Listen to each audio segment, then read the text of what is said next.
আসসালামু আলাইকুম। আজ আমি একটি নতুন রেসিপি করব। রেসিপিটির নাম কদম ফুল পিঠা। সবাই এই পিঠাটি করে থাকেন মিষ্টি পুর দিয়ে। আজ আমি ঝালের পুর দিয়ে এই পিঠাটি বানাবো। পানি চুলায় বসিয়ে দিয়ে আটাটা খামির করে নিচ্ছি।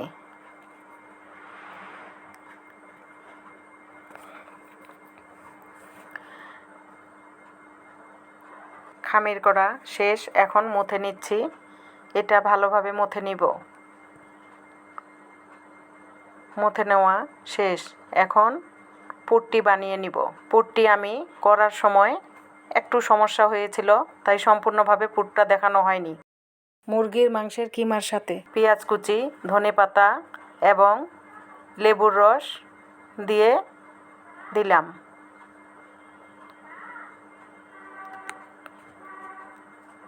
একটু আদা কুচিও দিয়ে দিলাম। পরিমাণ মতো লবণও দিয়ে দিলাম। একটু গোলমরিচ গুঁড়ো দিয়ে দিলাম। এখন ভালোভাবে এটা মেখে নিব।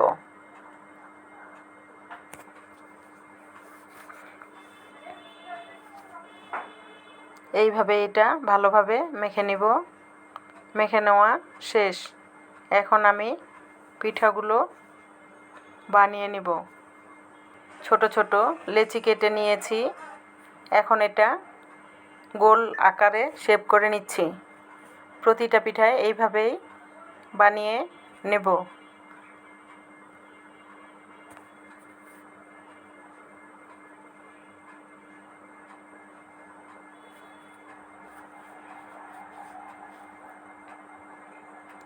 তার আগে আমি চালটা ভালোভাবে ধুয়ে স্ট্রেনারে পানি ঝরিয়ে নিয়েছি।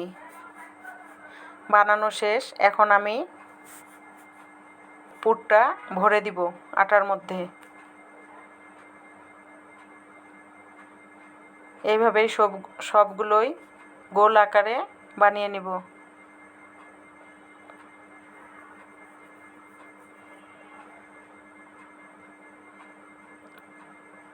প্রতিটা এইভাবে বানিয়ে নিব।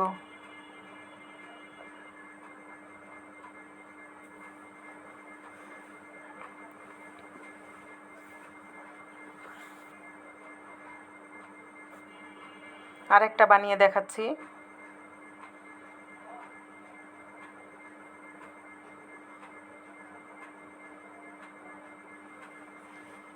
একটু পুর বেশি দিচ্ছি, তাই একটু আটাতে একটু আমার এই সমস্যা হচ্ছে। একটু কম পুর দিলে ভালো হয়।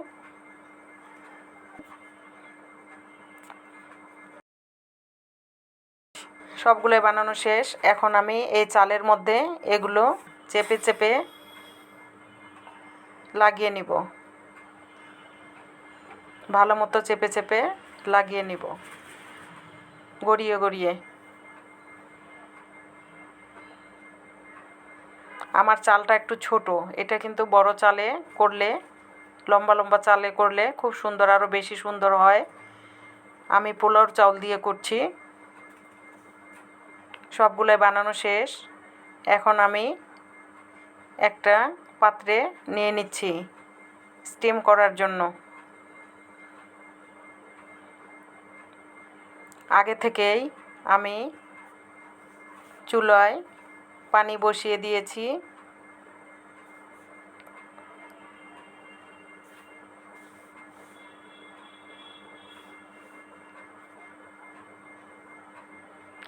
এর মধ্যে আমি একটু ফুড কালার মাঝখানে দিচ্ছি। দেখতে একদম কদমের মতো দেখাবে।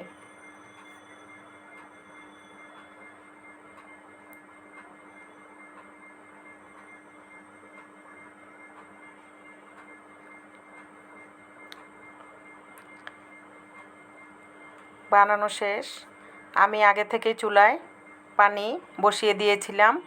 পানি ফুটে গিয়েছে, এখন আমি তার উপর বসিয়ে দিলাম। ঢেকে দিলাম, 10-15 মিনিটের জন্য অপেক্ষা করব।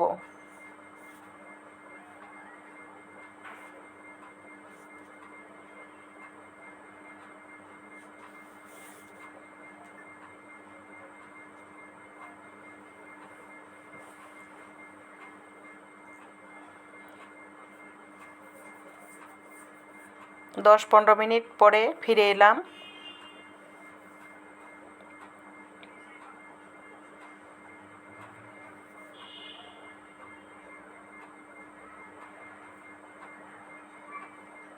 পিঠা হয়ে গিয়েছে, নামিয়ে নিচ্ছি।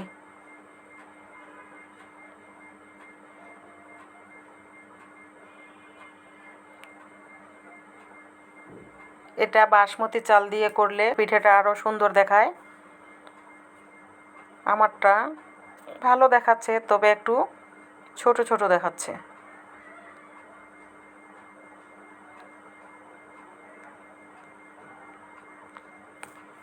একটু ঠান্ডা হয়ে গেলে কেটে দেখাবো।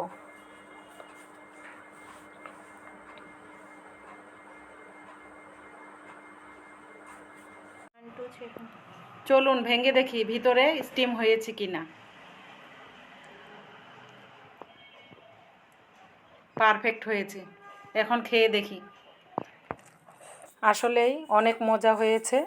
ভিডিওটি যদি ভালো লাগে লাইক কমেন্ট শেয়ার করবেন, ফেসবুক ফলো করবেন এবং ইউটিউবে সাবস্ক্রাইব করবেন।